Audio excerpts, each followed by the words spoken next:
하나님의 말씀은 구약성경 에스더 3장 1절부터 6절의 말씀입니다. 제가 가진 성경 책으로는 구약성경 752페이지에 있습니다. 우리 하나님께서 주신 말씀에 감사하며 다 함께 자리에서 일어나셔서 하나님의 말씀을 한 목소리로 받들어 읽겠습니다. 752페이지 에스더 3장 1절부터 6절의 말씀입니다. 우리 함께 한 목소리로 읽습니다. 그 후에 아하수에로 왕이 아각 사람 함무다다의 아들 하만의 지위를 높이 올려 함께 있는 모든 대신 위에 두니 대궐문에 있는 왕의 모든 신하들이 다 왕의 명령대로 하만에게 꿇어 절하되 모르드게는 꿇지도 아니하고 절하지도 아니하니 대궐문에 있는 왕의 신하들이 모르드게에게 이르되 너는 어찌하여 왕의 명령을 거역하느냐 하고 날마다 권하되 모르드게가 듣지 아니하고 자기는 유다인임을 알렸더니 그들이 모르드게의 일이 어찌되나 보고자 하여 하만에게 전하였더라. 하만이 모르드게가 무릎을 꿇지도 아니하고 절하지도 아니함을 보고 매우 노하더니 그들이 모르드게의 민족을 하만에게 알림으로 하만이 모르드게만 죽이는 것이 부족하다고 생각하고 아하수에로의 온 나라에 있는 유다인 곧 모르드게의 민족을 다멸하고자 하더라. 아멘. 이는 하나님의 말씀입니다. 감사합니다. 아멘. 자리에 앉으시겠습니다. 제가 지난주에 인터넷에서 아주 재미있는 것을 하나 발견했습니다. 여러분도 엄청 재밌으실 거라고 확신하고 제가 설교를 시작하며 이 이야기를 해보려고 합니다.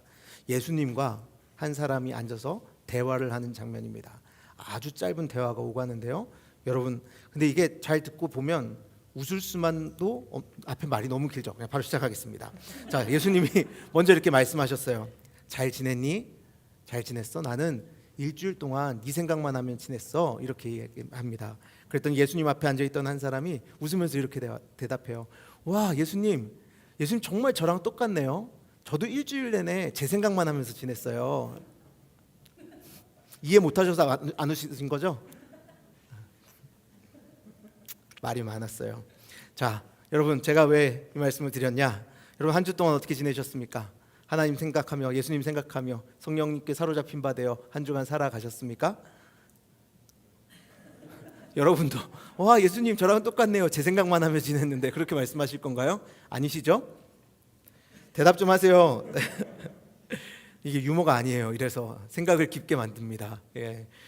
여러분, 제가 왜 그냥 이 말씀을 드렸냐면 우리가 에스더서 말씀을 보면서 에스더의 말씀을 좀 읽고 오자고 말씀드렸잖아요. 그래서 그냥 여러분 그냥 이런 말씀을 드리면서 에스더서 읽으셨죠? 여쭤보려고 이 말씀을 드렸어요. 우리가 하나님의 부르심의 예배의 자리를 기억하며 그날 말씀 가운데 나눠질 말씀이 무엇인가 읽어보는 것, 그것도 우리가 하나님을 생각하는 마음을 가지는 거잖아요. 그래서 에스더서 다 읽고 오셨죠? 마음의 소리가 들려요. 여러분이 다 아멘 하신 것. 자, 읽고 오신 줄 믿습니다.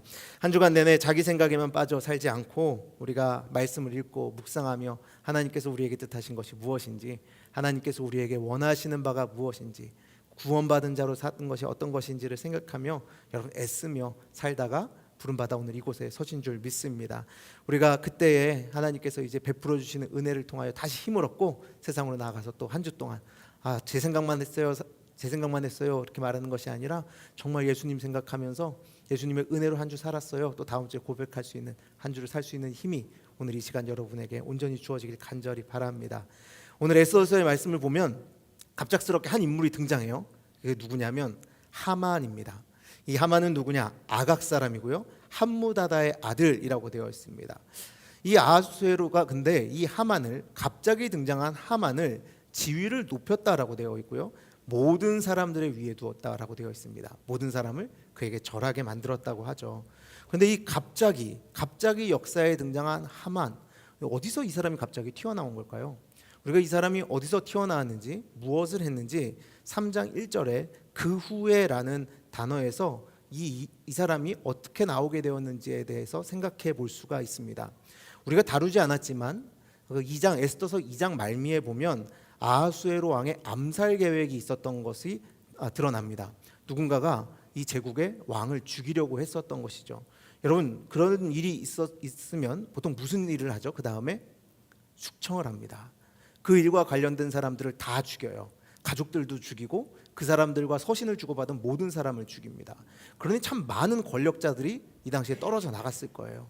아하수에로 주변에 있던 사람들 중에 이것을 발견하지 못했던 사람들도 다 죽고, 그 일에 가담됐던 사람들과 한 번이라도 대화를 했던 사람들도 죽고, 이렇게 저렇게 가족인 사람들도 다 죽고 수많은 사람들이 죽었을 것입니다. 그 일을 누가 했을까요? 물론 성경이 밝히고 있진 않지만 성경에서 그 후에 아하수에로 왕이 하만을 높였다라는 것으로 보아 아마 하만은 이 일과 깊이 관련되어 있었던 사람인 것을 우리는 유추해 볼 수 있습니다. 그러니 불안에 떨었던 왕, 내가 죽을 수도 있다고 불안에 떨었던 왕이 자신을 지키기 위해서, 그리고 자기를 죽이려 했던 사람들을, 그 정적들을 정리하기 위해서 이 하만이라는 사람을 지금 앞세우고 있다라는 것을 어느 정도 알 수 있다는 것이죠. 왕의 불안을 잠재워 줄 수 있는 그 능력이 있는 사람, 불안에 떨었을 왕이 자신의 목숨도 맡길 수 있는 사람으로서 절대적 권력을 손에 쥔 사람인 것을 우리는 알 수 있습니다. 자, 그렇다면 하만이 지금부터 어떻게 정치를 할지도 우리는 알 수 있죠. 보통 이런 상황엔 어떤 정치를 합니까? 사랑과 포용의 정책을 펼치나요? 아니죠. 지금부터는 당분간은 공포와 폭력을 동반한 정책이 수반됩니다. 그걸 누가 한다고요? 하만이요. 하만이 사람들을 두려움에 빠지게 만들고 폭력을 통해서 한동안 이 나라를 다스릴 것이라는 겁니다. 조금이라도 의심 가면 너 의심돼, 내가 의심하면 끝이야 라고 말하면서 그 사람을 언제든지 죽일 수 있는 그런 능력을 가진 사람이었습니다. 왕에게 위협이 된다고 말한다면 그 누구라도 쉽게 처리할 수 있는 거죠. 여러분 그런 상황 잘 아시잖아요. 그냥 내 마음에 안 들어요. 근데 저 사람 처리하고 싶어요. 그럼 어떻게 하면 돼요? 하만 같은 사람은 너 지금 왕 죽이려고 했지. 내가 다 알아. 그리고 끌고 가면 돼요. 어디로요? 남산으로요. 그러면은 끝이에요. 없어지는 거예요. 사라지는 거예요. 아무도 신경 쓰지 않아요. 한마디면 돼요. 왕을 죽이려고 했어. 그럼 끝입니다. 그냥 자기 마음에 안 들면 왕한테 위험해 보이는데 누구든지 언제든지 처리할 수 있는 사람이 되었다는 것입니다. 자, 그래서 왕은 이제 그렇게 보란 듯이 모두가 하만에게 꿇어 절하게 만듭니다. 그런데 왜인지 모르드게는 하만에게 절할 생각이 없어 보입니다. 4절 말씀이 이렇게 되어 있습니다. 날마다 권하되 모르드게가 듣지 아니하고 자기는 유다인임을 알렸더니 그들이 모르드게의 일이 어찌 되나 보고자 하여 하만에게 전하였더라. 여러분, 사람들이 이 모습을 보면 어떤 생각을 했을까요? 굉장히 불안했을 거예요. 그렇죠? 절대적인 권력을 가진 사람, 특별히 왕을 지금 보호하고 있는 사람이에요. 왕이 암살될지도 몰랐던 상황에서 이 왕을 지키고 보호하고 언제든지 왕의 정적은 죽일 수 있는 그런 권력을 가진 사람이 지나가고 있는데, 그리고 왕이 명령해서 특별히 하만에게 너희는 다 절해야 된다라고 명령까지 떨어졌는데 이 모르드게라는 사람이 절을 하지 않는 거예요. 그러니까 주위 사람들이 다 그랬을 거예요. 야, 너 왜 절 안 해? 너 그러다 큰일 나. 너 저 사람 한마디면 다 끝이야. 이렇게 계속 말했겠죠. 잘못하면 어떻게 됩니까? 옆에 서 있던 사람도 같이 가는 거예요. 그래서 이 사람들 불안했을 것입니다. 아무 이유 없이 우리도 한꺼번에 다 묶여서 죽을 수 있다는 불안이 이 사람들에게 작용했을 거예요. 그래서 사람들이 어쩌면 하만에게 가서 이 상황을 말한 것은 일러 바쳤다라기보다 나는 아니에요 라고 말하는 그런 상황일 수도 있는 것입니다. 함께 혹시 싸잡혀서 죽을 수도 있는 일일 테니까요. 이럴 때는 없는 제도 만들어서 사람들을 죽이는 이럴 때는 그냥 사실 조심해야 되는 거 아닙니까? 그냥 가만히 납작 엎드려 있어야 되잖아요. 그래서 사람들이 더 머리 숙여야 한다, 더 조심해야 한다 이럴 때 그래서 모르드게에게 너 왜 그래? 라고 끊임없이 말했던 것입니다. 그런데 사람들이 모르드게에게 그렇게 계속해서 말하니까 모르드게가 한 말을 합니다. 그것은 무엇이냐면 내가 유다인이기 때문에 절할 수 없다라는 거였습니다. 나는 유다인이야. 그래서 하만에게 절할 수 없어. 이렇게 이야기한 거예요. 자, 그러면 왜 유다인인 것과 하만에게 절하지 않는 것이 상관이 있는 것일까요? 혹시 유다인들은 하나님을 섬기는 이들이니까 권력자들에게 절을 하지 않았을까요? 어떻게 생각하세요? 여러분, 만약에 그랬다면 지금 여기 페르시아에는 유대인들이 하나도 남아있지 않았을 거예요. 왜냐하면 페르시아 왕에게 절하지 않는데 누가 살아남을 수 있어요? 왕 앞에 설 때 절하지 않는 사람들이 어찌 살아남을 수 있겠습니까? 다 죽었을 거예요. 그러니까 살아남아 있다는 건 뭐예요? 분명히 유대인들도 권력자 앞에 절을 했다라는 것을 알 수 있는 것이죠. 그러면 왜 하만은요? 왜 하만에게만은 절하는 것을 거절한 것일까요? 지금까지 똑같이 절을 하지 않았다면 이해할 수 있겠는데 왜 하만에게만 하지 않는지 특별한 이유가 있지 않겠습니까? 그리고 그가 분명히 이유를 밝히기를 나는 유다인이기 때문에 절할 수 없어라고 했다면 더욱 특별한 일이 있을 것이라는 겁니다. 자, 이 유다인이기 때문에라는 말을 이해하기 위해서는 시간을 조금 돌려서 과거로 돌아갈 필요가 있습니다. 과거로 돌아가 보기 위해서 먼저 1절 말씀을 한번 읽고 돌아가겠습니다. 1절 말씀을 보면 그 후에 아하수에로 왕이 아각 사람 함무다다의 아들 하만의 지위를 높여라고 되어 있습니다. 기억하십시오. 아각 사람 함무다다의 아들 하만. 자, 하만이 누구인지를 설명하는데 아각 사람 함무다다의 아들이라고 되어 있죠. 자, 그럼 여기 이 아각 사람이 누구인지를 먼저 알아볼게요. 사무엘상 15장 1절부터 9절까지의 말씀 중에 제가 일부분을 읽어드리겠습니다. 사무엘이 사울에게 이르되 여호와께서 나를 보내어 왕에게 기름을 부어 그의 백성 이스라엘 위에 왕으로 삼으셨은즉 이제 왕은 여호와의 말씀을 들으소서. 만군의 여호와께서 이같이 말씀하시기를 아말렉이 이스라엘에게 행한 일 곧 애굽에서 나올 때에 길에서 대적한 일로 내가 그들을 벌하노니 지금 가서 아말렉을 쳐서 그들의 모든 소유를 남기지 말고 진멸하되 남녀와 소아와 젖 먹는 아이와 우양과 낙타와 나귀를 죽이라 하셨나이다 하니.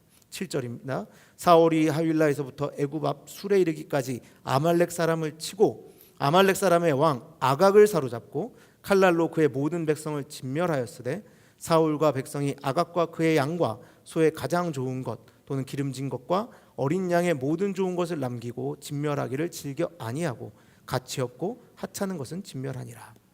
여러분, 사무엘상 15장 순종이 제사보다 낫다라는 바로 이 말씀이 기록되어 있는 너무나도 유명한 사무엘상 15장입니다.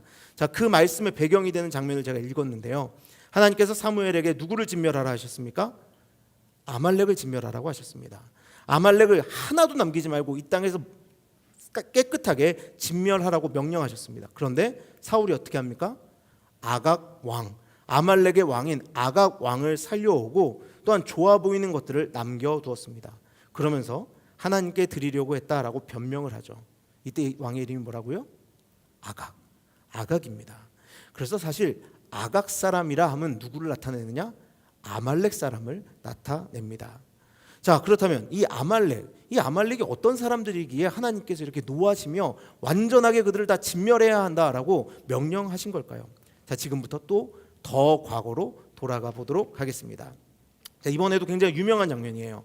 아말렉이 출애굽 공동체를 공격해 왔는데 여호수아가 맞서서 전투를 벌입니다. 그런데 그때 모세가 산 위에서 손을 들고 있으면 이스라엘이 우세하고 손을 내리고 있으면 아말렉이 우세하게 됩니다. 그래서 아론과 훌이 팔을 붙들어 올려 결국에 승리하는 장면, 그것이 출애굽기 17장에 기록되어 있습니다. 다 아시죠? 여기 다 아시죠? 이렇게 옆에서 팔 들어주면 이렇게 전쟁에서 승리하고 팔 내리면 패배했던 그 말씀 말입니다. 그 전투가 끝난 후에 하나님께서 모세에게 이렇게 말씀하십니다. 출애굽기 17장 14절에서 16절입니다.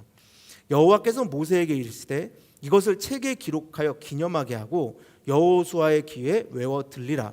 내가 아말렉을 없이하여 천하에서 기억도 못하게 하리라. 모세가 제단을 쌓고 그 이름을 여호와 니시라 하고 이르되 여호와께서 맹세하시기를 여호와가 아말렉과 더불어 대대로 싸우리라 하셨다 하였더라. 아멘. 여러분, 이 아말렉이 무슨 짓을 하냐면요, 출애굽한 이스라엘 백성들이 홍해를 건너서 광야로 들어온 후에 제일 먼저 이스라엘을 공격했습니다. 그런데 여러분, 그냥 공격한 게 아니었어요. 하나님이 왜 이렇게 노했냐면요, 그건 또 신명기에 기록되어 있는데요. 오늘 말씀을 연달아 보니까 좀 힘드신가요? 그래도 한번 따라와 보세요. 신명기 25장 17절에서 18절입니다. 하나님이 왜 그렇게 노하셨고 왜 잊지 말라 하셨으며 반드시 그들을 멸하겠다고 하셨는지 이 말씀을 보십시오. 너희는 애굽에서 나오는 길에 아말렉이 네게 행한 일을 기억하라. 곧 그들이 너를 길에서 만나 네가 피곤할 때에 내 뒤에 떨어진 약한 자들을 쳤고 하나님을 두려워하지 아니하였느니라. 하나님께서는 뭐라고 말씀하시냐면요, 아말렉이 내 뒤에 떨어진 약한 자들을 쳤기 때문에 노하셨다라고 말씀하세요. 떨어진 자들 누굽니까? 노인과 여인과 맞서 싸울 수 없는 이들을 아말렉이 잔인하게 공격했다는 겁니다. 은혜로 말미암아 구원받아 하나님의 나라로 가는 여정을 떠난 이들의 가장 약한 부분을 건드려서는 안 되는 그 가장 약한 부분을 건드려서 그들을 그곳에서 머물러 있게 만들려고 했다라는 것입니다. 힘없고 약한 이들을 공격하는 이 모습, 하나님께서는 이것을 결코 잊지 않으시겠다라고 말씀하신 것입니다. 자, 그런데요, 이 모습을 생각해 보면 참 하만이랑 닮았어요. 하만이 이후에 어떻게 합니까? 젊은이, 노인, 어린이, 여자들 할 것 없이 모든 유대인들을 다 학살하겠다라고 공언하지 않습니까? 어떤 도덕적 한계를 두지 않고 권력 추구에 있어서 그냥 자기 마음에 좋은 대로 모든 사람들을 다 죽여버리겠노라고 선언하지 않습니까? 뒤에 처진 모든 사람을 공격함으로써 유대인들을 굴복시키려고 했던 아말렉의 범죄를 하만은 정확하게 재현하고 있는 것입니다. 모르드게가 하만에게 무릎 꿇을 수 없었던 이유는 이렇듯 단순히 자존심 때문이 아니었습니다. 단순히 정치적인 이유 때문이 아니었습니다. 모르드게에게는 결코 하만에게만은 무릎 꿇을 수 없는 분명한 이유가 있었던 것이죠. 그것은 바로 하나님의 말씀이었습니다. 그가 기억하고 있는 하나님의 말씀. 그는 그 말씀을 아는 사람이었고 말씀에 사로잡힌 사람이었으며 말씀대로 살아가고 있는 사람이었다는 것입니다. 지금 하만이 큰 힘을 가지고 모든 사람을 두려움으로 지배하려 하여도 모르드게는 그 앞에 머리를 결코 숙이지 않았습니다. 왜요? 하나님의 진리와 맞지 않았으니까요. 하나님의 진리의 말씀과 완전히 상반되는 이 상황 속에서 그는 내 목숨을 잃을지언정 거기에 나는 머리를 숙일 수 없어. 그래서 그가 말한 것이 나는 유다인이기 때문에 머리를 숙일 수 없다라고 말한 것입니다. 하지만 이 일로 인하여 하만은 자존심이 상합니다. 모르드게만이 아니라 그래서 모든 유다 민족을 멸하려고 하죠. 자기의 자존심도 건드렸고 모르드게가 어떤 마음으로 자신에게 인사를 하지 않는 것을 알았으니 그도 결코 가만히 있을 수만은 없었습니다. 그래서 이제 왕에게 찾아갑니다. 왕에게 찾아가서 어떤 민족이 왕의 법률을 따르지 않는다며 그들을 다 죽이자고 합니다. 그러면서 이렇게 말해요. 왕이 옳게 여기시거든. 그것이 3장 9절에 기록되어 있는데요. 3장 9절에 이렇게 말이 기록되어 있습니다. 왕이 옳게 여기시거든 조서를 내려 그들을 진멸하소서. 내가 은 1만 달란트를 왕의 일을 맡은 자의 손에 맡겨 왕의 금고에 드리리이다 하니. 여러분이 말씀 보십시오. 여기 보면 사실 진짜로 이 왕의 법률이 제대로 지켜지지 않기 때문에 정말 나라를 생각하는 마음으로 한다면 은 1만 달란트를 왕의 일을 맡은 자의 손에 맡길 이유가 무엇이 있겠습니까? 이 사람은 지금 뇌물을 주면서 자기 욕심을 채우려고 하는 겁니다. 그리고 그 은을 주면서 뭐라고 합니까? 옳게 여기시거든. 여러분 무엇을 옳게 여기고 있는 겁니까? 내가 주는 것이 당신 보기에 좋거든. 그냥 싸그리 죽입시다 라고 말하고 있는 겁니다. 근데 여기서 왕이 옳게 여긴다는 말은 왕이 보기에 좋게 여긴다면 이라는 말인데 여러분 이것이 히브리어 단어 토브라는 단어를 사용했습니다. 옳게 여긴다, 보기에 좋게 여긴다. 자, 근데 이 토브가 어디서 사용되었냐? 바로 창세기 1장에 사용됩니다. 창세기 1장에 어디서 사용됐냐면요, 하나님께 세상을 창조하시고 보시기에 좋았더라 할 때 사용된 단어가 토부입니다. 그러니까 하나님께서 보시기에 선하고 완전하다고 하시는 것이 토부인데 지금 어디다 그 단어를 사용하고 있냐면 아하수에로 왕, 그 인간이 보기에 좋은 대로 조서를 내리라고 하는 겁니다. 제국의 왕이 신의 자리에 올라와 있는 모습이며 이것을 이용하여서 하만도 자신의 보기에 좋은 대로 하고 있는 것입니다. 자기 눈에 가시 같은 모르드게와 모든 유다 민족을 멸하는 것이 자기의 보기에 좋은 대로 행하는 것이니 왕에게도 그가 좋아할 만한 것을 제공하면서 그냥 우리의 마음 가는 대로 좋은 대로 그냥 살아봅시다 라고 하고 있는 것입니다. 여러분, 그런데 그 왕이 그것을 어떻게 합니까? 받아들입니다. 여러분, 세상은 이런 것입니다. 세상은 바로 이렇듯 한 사람은 모르드게는 하나님의 말씀에 사로잡혀서 하나님의 말씀이 좋아서 그 진리를 따라서 그 하만에게 절할 수 없노라고, 내 목숨을 잃더라도 그 하만에게 절할 수 없노라고 한 길을 선택하고, 한 길은 그냥 자신의 마음에 좋은 길을 선택해서 사람들을 쉽사리 죽이는 그 길을 살아갑니다. 여러분, 세상은 이 두 길이 부딪히는 곳입니다. 세상의 힘 뒤에 숨어있는 악이 분명하게 존재하고 있고 그 악은 여전히 그 출애굽한 공동체의 가장 약한 부분을 건드려서 그들이 하나님의 약속한 나라에 들어가지 못하게 하려고 했던 것처럼 여전히 하나님의 백성들의 그 가장 약한 부분을 건드려 구원받아 사망의 땅에서 나온 자들에게 다시 그 사망의 땅으로 돌아가게 만들려고 하는 힘이 이 땅에 있다라는 겁니다. 하나님이 주신 선한 양심을 따라 살아가려고 하여도 이 거대한 악은 끊임없이 우리의 약한 부분을 공격하며 세상의 힘에 무릎 꿇게 만들려고 합니다. 마치 출애굽 공동체의 뒤를 친 아말렉처럼 말입니다. 그런데 이들의 모습은 사실 참으로 잔인하기까지 합니다. 오늘 우리가 읽지는 않았지만 3장 15절 말씀에 이런 말씀이 기록되어 있습니다. 역졸이 왕의 명령을 받들어 급히 나가매 그 조서가 도성 수산에도 반포되니 왕은 하만과 함께 앉아 마시되 수산성은 어지럽더라. 여러분, 이제 다 유다 백성을 죽이기로 하는 그 명령을 그 페르시아 전 지역으로 보냅니다. 그런데 그때 왕과 하만이 뭐라고 했죠? 앉아서 마시고 있습니다. 술 마시고 있습니다. 인생을 즐기고 있습니다.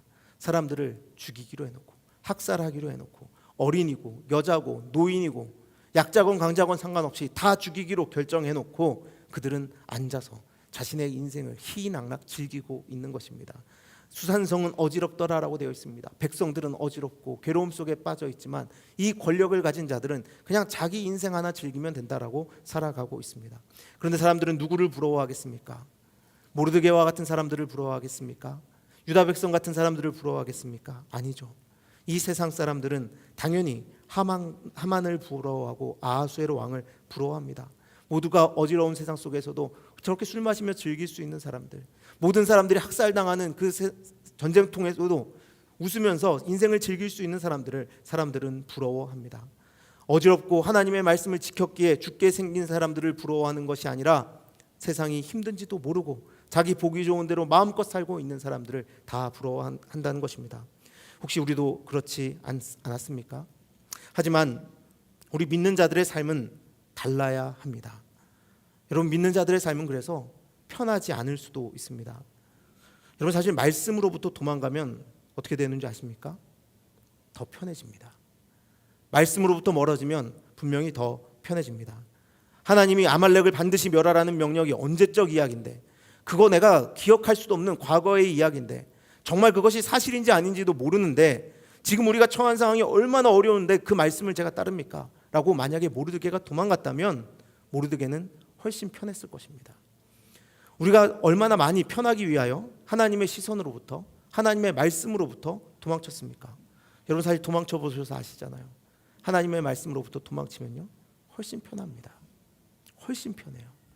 자꾸 누구를 사랑하라 하세요. 하나님 우리 보고 누구를 사랑하라 하세요? 원수 사랑하라 하시죠. 여러분, 그 말씀, 여러분 정말 말씀의 중심에 새겨두십니까? 아니요. 사실 약간 비켜두잖아요. 힘드니까요. 십자가의 길을 따라오라고 하십니까?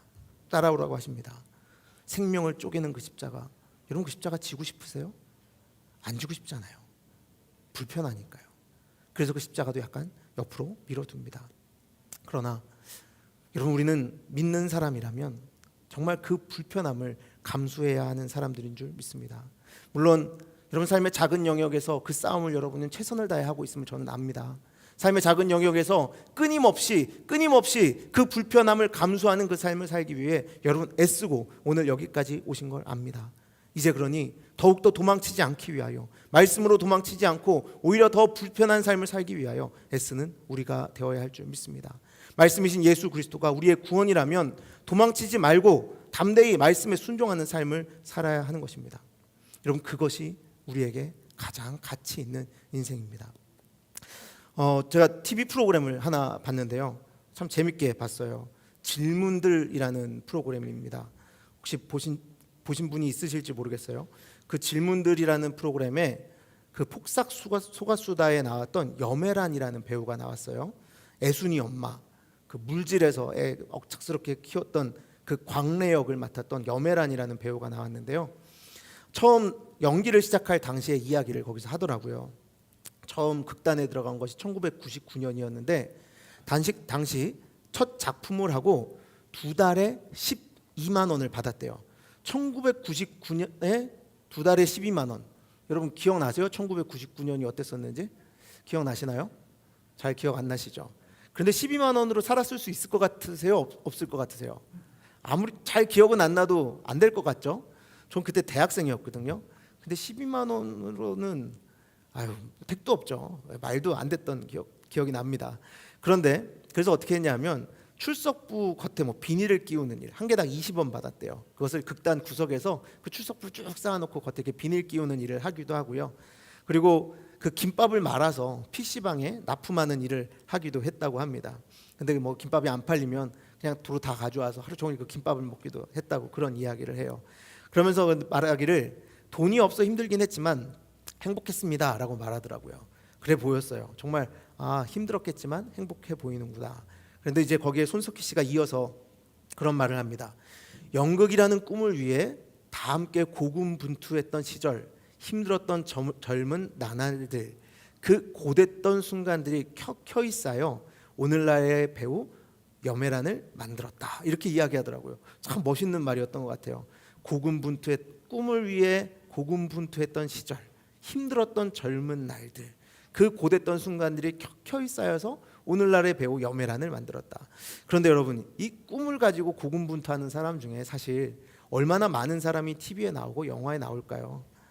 그러나 여러분 생각해 보시기 바랍니다. 누가 그들이 꾸었던 꿈을 값 없는 꿈이라고 말할 수 있겠습니까? 그들의 불태웠던 그 꿈, 그 삶은 결코 사라지지 않습니다.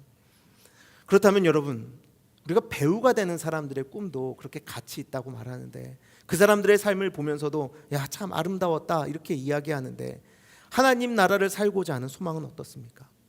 예수 그리스도 안에서 하나님 나라를 살고자 하는 소망, 연기자로 성공해 보겠다는 그 꿈, 그것도 가치 있지만 우리에게 있어서는 더 큰 꿈 아니겠습니까? 예수 그리스도의 십자가의 보혈로 구원받은 우리가 예수님의 제자답게 예수 그리스도의 그 성품을 담은 하나님의 백성답게 살아가고자 하는 꿈을 꾸는 것, 사실 그것이 더 큰 꿈 아니겠습니까? 그리고 그 꿈을 위하여 애써 싸우는 하루, 작은 일이지만 말씀에 순종하기 위하여 싸워가는 그 하루하루가 켜켜이 쌓여갈 때에 하나님께서 기뻐하시는 그리스도인이 될 수 있는 것 아니겠습니까? 여러분, 우리가 살고 있는 그런데 시대는, 지금 살고 있는 이 시대는 여전히 하만이 그 폭력으로 다스리려고 했던 시대와 다를 바가 없습니다. 여전히 어둡고 여전히 큰 권력을 가진 자들은, 악한 이들은 악한 계획을 그들의 마음대로 이루어가는 것처럼 보입니다. 그러나 우리는 결코 두려워하지 않습니다. 왜냐하면 하나님께서 이 말씀을 기록하여 남기셨기 때문입니다. 그들이 영원할 것 같이, 그들이 승리한 것 같이, 그들이 결국에 그들의 마음대로 다 이룰 것 같이 아니다라고 말씀하시는 이 하나님의 말씀 말입니다. 그들의 악한 계획마저도 하나님의 구원의 계획으로 바꾸시는 것을 우리는 이 말씀을 통하여 보게 될 것입니다. 사실 예수 그리스도조차도 원수들 가운데 사셨습니다. 마지막에는 심지어 그분을 따르던 제자들마저도 예수님을 떠났습니다. 십자가에서 악한 자와 조롱하는 자에게 둘러싸인 예수님은 홀로 십자가에서 모든 생명을 나누셔야 했습니다. 그러나 예수님께서는 하나님의 원수들에게 평화를 주려는 하나님의 목적, 그 하나님의 목적을 포기하지 않으셨고 그곳에서 생명을 바치셨습니다. 그것이 우리의 구원이 되었죠. 예수님의 사명과 일은 바로 이 원수들 한가운데에서 이루어졌습니다. 그럼 우리는요? 우리의 사명은 어디서 이루어집니까? 우리의 사명도 마찬가지입니다. 우리의 편한 길 쫓아가는 것이 아니라 그 어두운 세상인 것을 알고도 그 안에서 말씀을 따라 순종하는 그때에 바로 예수 그리스도께서 이루셨던 그 놀라운 은혜의 삶이 우리에게 이루어진다는 겁니다. 우리 그리스도인들은 예수께서 이미 이루신 구원을 받은 자로서 아직 다시 오신다 약속하신 재림의 약속을 기다리는 가운데 오늘을 살고 있습니다. 예수님께서 우리를 보내셔서 이 세상 가운데 예수께서 앞서가신 길을 따라오라 하시는 그 상황 속에 살고 있다는 것이죠. 그럼 우리는 어떻게 살아가야 합니까? 많은 사람들은 정보의 홍수 속에서 말씀을 안다고 자부합니다. 요즘 사실 말씀을 조금만 알려고 하면 챗 GPT에게 물어보면 웬만한 사람들보다, 웬만한 목사들보다, 웬만한 신학자보다 더 자세하게 설명해 줍니다. 그 정보의 방대한 양이 엄청나서 우리가 원하는 정보를 언제든지 얻을 수 있습니다. 그래서 사람들은 말씀을 안다고 자부하죠. 그런데 그 말씀이 어떻게 사용되고 있습니까? 정말 그 말씀을 알고 말씀에 사로잡혀서 그 말씀대로 살아가고 있습니까? 아니면 이 말씀이 칼이 되어서, 말씀이 무기가 되어서 다른 사람들을 정죄하고 재단하는 데 사용되고 있습니까?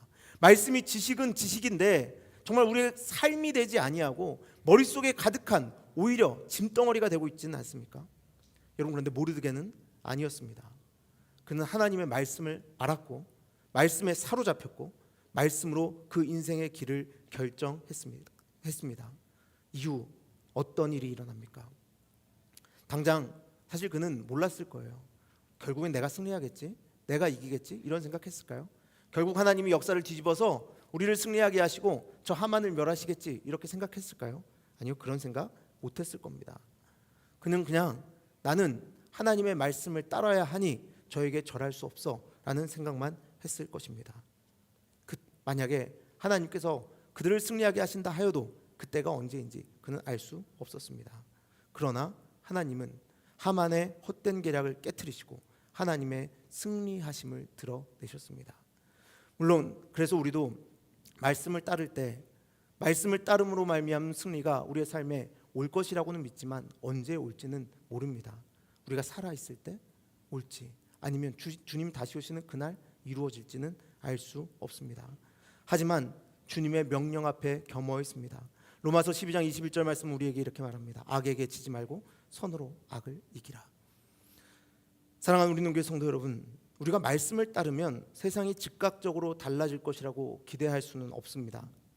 어쩌면 정말 그때는 우리가 기대하는 때에 이루어지지 않을 수 있습니다. 그러나 믿으십시오. 반드시 하나님의 계획하신 그 선하신 일들은 이루어질 것입니다. 모르드게는 하나님의 말씀을 따랐지만 위기에 처했고 보기에 좋은 대로 살아가는 왕과 하만은 앉아서 마시며 즐기고 있습니다. 이제 곧 사람들은 다 죽어나가게 되었는데 자신의 자존심을 지키고 이 세상의 부귀영화를 즐기는 사람들은 그냥 잘 살고 있습니다.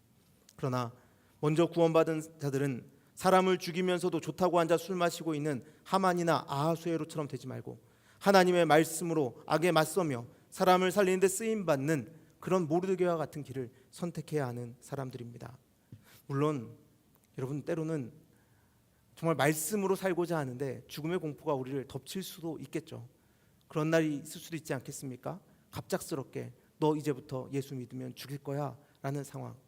여러분, 물론 그럴 때 도망갈 수도 있습니다. 아니, 제가 제일 먼저 도망갈 수도 있겠죠.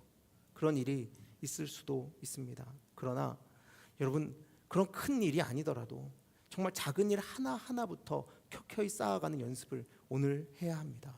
정말 하나님 말씀으로 오늘을 살고자 애쓰는 그 노력이 오늘 있어야 합니다. 왜냐하면 우리는 구원받은 백성들이니까요. 먼저 우리를 구원하신 것은 이 어둠의 세상에서, 원수가 가득한 이 세상에서 예수님처럼 작은 사랑이라도, 작은 섬김이라도, 작은 나눔이라도 전하며 십자가의 은혜를 증거하기 위함인 줄 믿습니다. 여러분, 모르드게처럼 대단한 일 그거 아니어도 괜찮습니다. 오늘 여러분 옆에 사람에게 사랑의 손길을 내밀어 주십시오. 여러분, 지금 이 어려운 세상에 여러분의 삶의 일부분을 띄어서 조금이라도 나누어 주십시오. 십자가에서 생명을 나누신 예수 그리스도를 믿는다면 그분처럼 모든 것을 나누지는 못할지라도 정말 아주 작은 것이라도 나누어 주십시오. 예수께서 우리를 섬겨주셨던 것처럼 여러분도 섬겨주십시오. 그리고 여러분에게 주어진 십자가, 그 십자가를 지고 주님을 따라 나서십시오. 어렵고 힘든 세상 속에서 말씀으로 빛과 소금이 되는 인생을 살아가기를 결단하십시오. 여러분, 그럴 때 우리는 모르드게가 보았던 그 하나님의 승리를 보게 될 것이요, 하만이 그 사라졌던 그 역사를 경험하게 될 줄 믿습니다. 여러분, 그것을 믿으십니까? 하나님은 반드시 승리하십니다.